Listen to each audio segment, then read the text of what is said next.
नमस्कार साथियों, कैसे हैं आप सभी लोग। आशा करता हूँ अच्छे होंगे।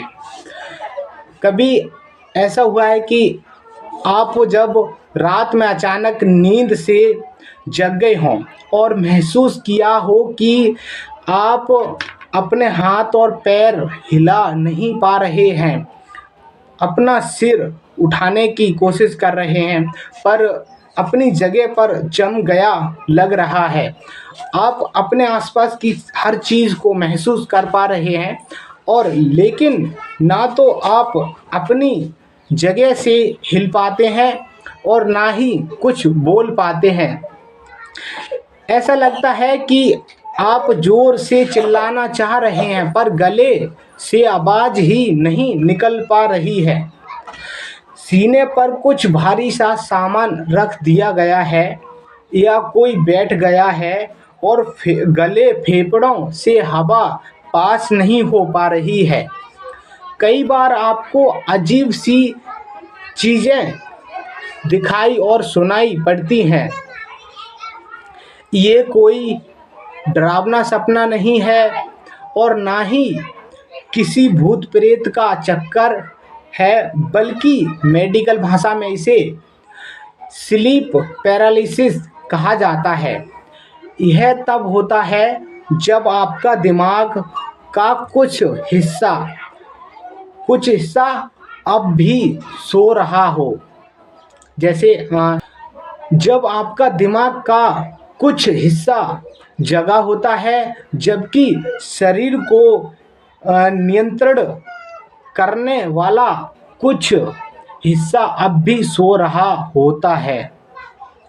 यह अक्सर सोने और जगने की अवस्था के बीच में घटित होता है।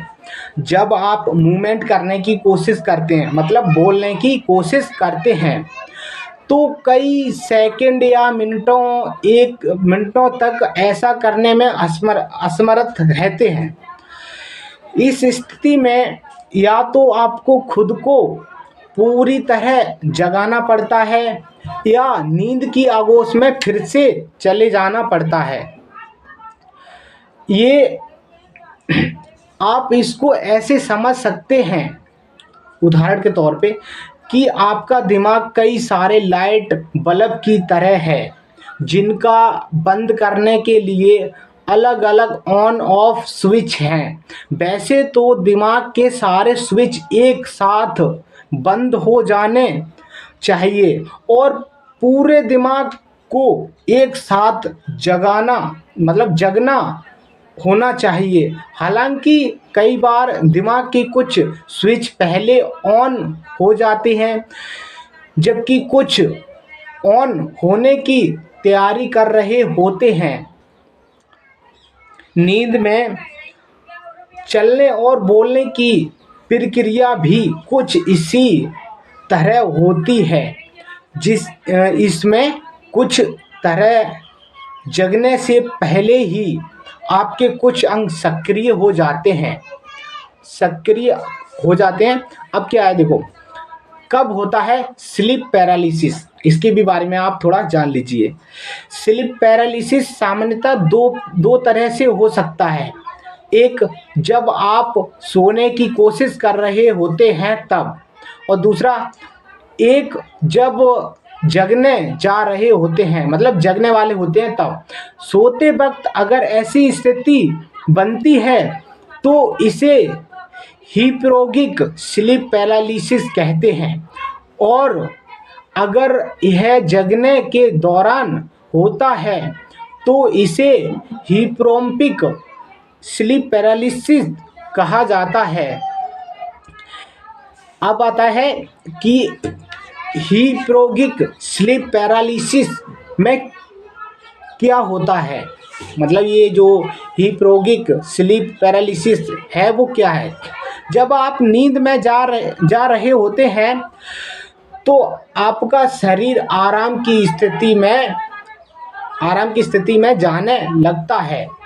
आप पूरी तरह से चेतन अवस्था में नहीं होते हैं, इसलिए शरीर में हो रहे इन बदलावों को भी महसूस नहीं करते हैं। हालांकि अगर आप सोते समय भी चेतन रहे हैं तो आप महसूस कर पाएंगे कि आप हिलने डुलने या बोलने में अक्षम हैं।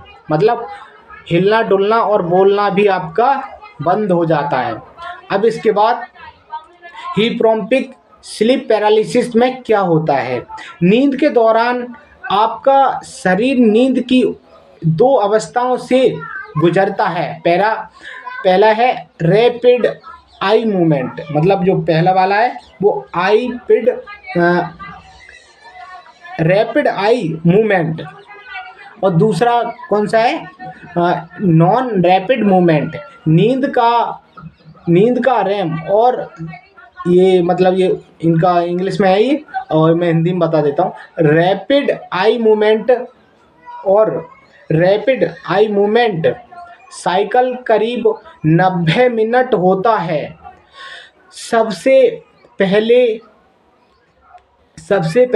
ये नॉन रैपिड मूवमेंट है, मतलब सबसे पहले ये साइकिल की नींद आती है, साइकोलॉजी बोलते हैं, साइकिल आती है, जो आपकी पूरी नींद का 75% होता है। इसी दौरान आपका शरीर रिलैक्स होता है। फिर आप NREM से REM नींद वाले फेज में चले जाते हैं और आपकी आँखों की गतिविधियाँ तेज हो जाती हैं। इसी के दौरान आप सपने देखते हैं। हालांकि शरीर के बाकी हिस्से आराम कर रहे होते हैं। रैम स्लीप के दौरान आपकी मांसपेशियां निष्क्रिय हो जाती हैं।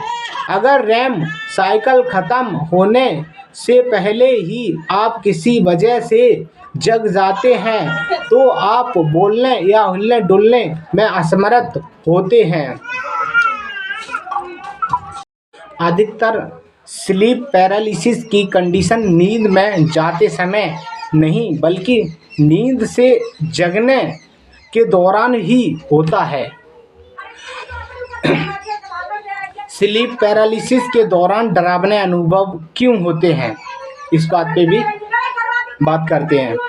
जर्नल कॉन्शियसनेस एंड कॉग्निशन में छपी रिपोर्ट के मुताबिक इस कंडीशन से पीड़ित लोगों में कई तरह के भ्रम होना भी सामान्य बात है।